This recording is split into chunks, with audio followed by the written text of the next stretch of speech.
Hello दोस्तों, आज मैं एक नए वीडियो लेकर आप सबके कमेंट्स के आधार पर ही बना रहा हूँ। आप लोगों में से बहुत लोगों का कमेंट था कि सर ईएलपी रेलवे में असिस्टेंट लोको पायलट कैसे बने। तो इस पर एक डिटेल वीडियो बनाने के लिए बहुत सारे नए नए फ्रेशर्स स्टूडेंट हैं जो कि अभी हाल फिलहाल में ही 12th पास किए हैं या अपना आईटीआई 10th 12th आईटीआई या डिप्लोमा मतलब पास आउट हैं, जो कि फ्रेशर्स हैं। अभी अभी इस कॉम्पिटेटिव में वो उतरना चाहते हैं। एएलपी उनका सपना है एएलपी बनने का, टेक्नीशियन बनने का रेलवे में। तो उन लोगों के ही कमेंट पर आज मैं इस वीडियो को बना रहा हूँ। तो देखिए, पहले आपको ईएलपी मतलब असिस्टेंट लोको पायलट रेलवे में ड्राइवर बनने के लिए आपको शुरुआत में जो करना है वो कि आपके पास टेंथ टेंथ सर्टिफिकेट होना चाहिए फर्स्ट। और टेंथ सर्टिफिकेट में कोई परसेंटेज की ज़रूरत नहीं है, टेंथ सर्टिफिकेट होना चाहिए। इसके बाद टेंथ सर्टिफिकेट के बाद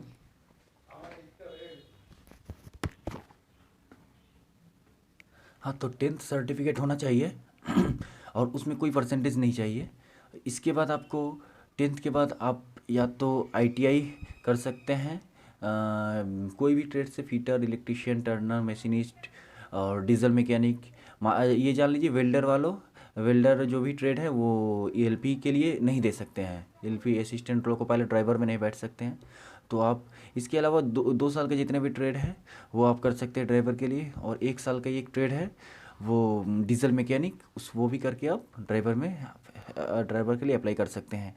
तो ये बहुत सारे ट्रेड हैं, आप कोई भी एक इनमें से कोई भी एक ट्रेड कर सकते हैं, जैसे fitter, electrician, Turner, machinist, welder नहीं, डीजल, ये सब ट्रेड हुए। और इनके अलावा अगर आप डिप्लोमा करना चाहते हैं तो इलेक्ट्रिकल, मैकेनिकल, सिविल, इन सभी से डिप्लोमा कर सकते हैं। और अगर बीटेक करना चाहते हैं तो सेम डिपार्टमेंट, इन सभी डिपार्टमेंट से आप बीटेक भी कर सकते हैं।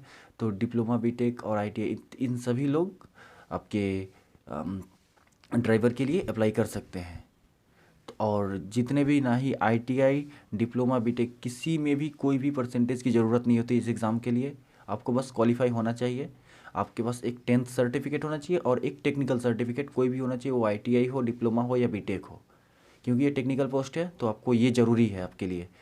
तो ये करने के बाद, इसके बाद आपके लिए एज, बहुत सारे बच्चों का एज के लिए भी प्रॉब्लम होती है, एज की जानकारी चाहिए। तो एज आपको पिछले बार के अकॉर्डिंग 30 ईयर यूआर वालों के लिए, और ओबीसी के लिए 3 ईयर छूट रहता है, जो रिलैक्सेशन रहता है 33 हो जाएगा, और एससी एसटी के लिए 35 हो जाएगा। तो ये एज के हो गए। इसके बाद आपके एजुकेशन हो गए, आपके एज हो गए। इसके बाद और एक जो मतलब सबसे ज़्यादा जो इम्पोर्टेंट काम होता है, ये इसका काम तो सबसे अंत में है, लेकिन इसकी जानकारी आपको सबसे पहले होनी चाहिए, नहीं तो आप ईएलपी में इतने मेहनत करने के बावजूद भी आप ईएलपी नहीं बन पाएंगे।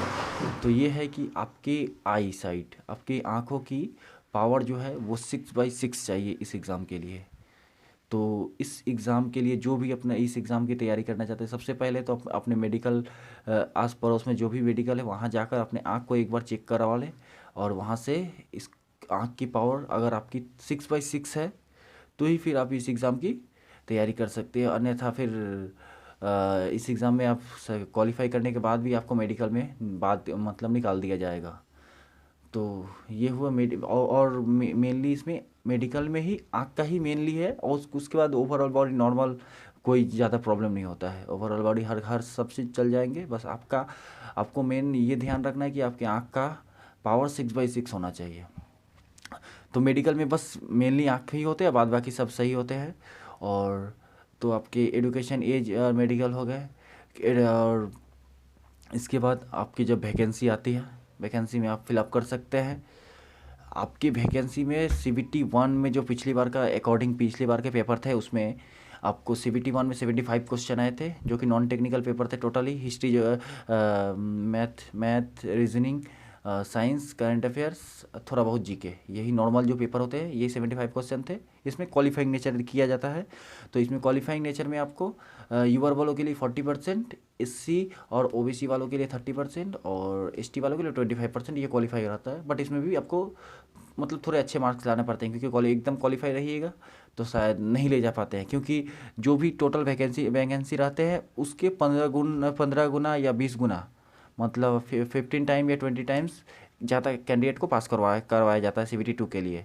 उसके बीच में अगर आप आते हैं तो ठीक है, नहीं तो फिर क्वालिफाइड नंबर ला के भी आप CBT 2 में नहीं जा पाएंगे, इसीलिए आपको शुरुआत में ही थोड़े अच्छे नंबर मार्क्स लाने पड़ेंगे।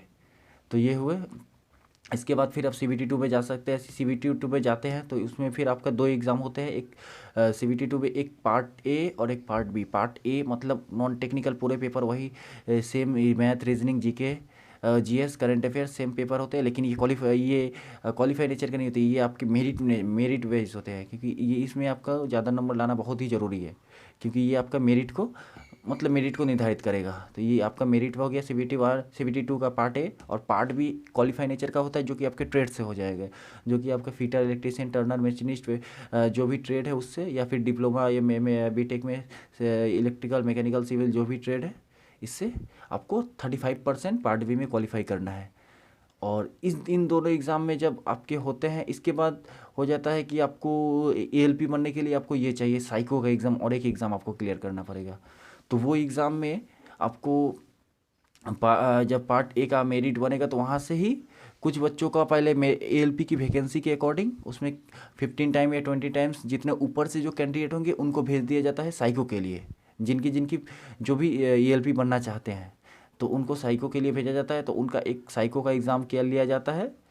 तो वो एग्ज़ाम जब आप क्लियर कर लेते हैं उसके बाद आपको फिर फाइनली मेरिट निकाली जाती है आप लोगों की। और फाइनली मेरिट निकाल कर फिर डॉक्यूमेंट वेरिफिकेशन, मेडिकल और आगे की प्रोसेस ये सब करवाई जाती है। इसके बाद पैनल दी जाती है और फिर पैनल के बाद आपको ज्वाइनिंग के लिए बुला लिया जाता है। तो यही है इसका मेन प्रोसेस। कोई परसेंटेज नहीं, एज क्राइटेरिया देख लिए आप, क्या क्या आपको क्वालिफ़िकेशन, कैसे कैसे आपको एग्ज़ाम होने वाला है। तो टोटल यही था आज के वीडियो में।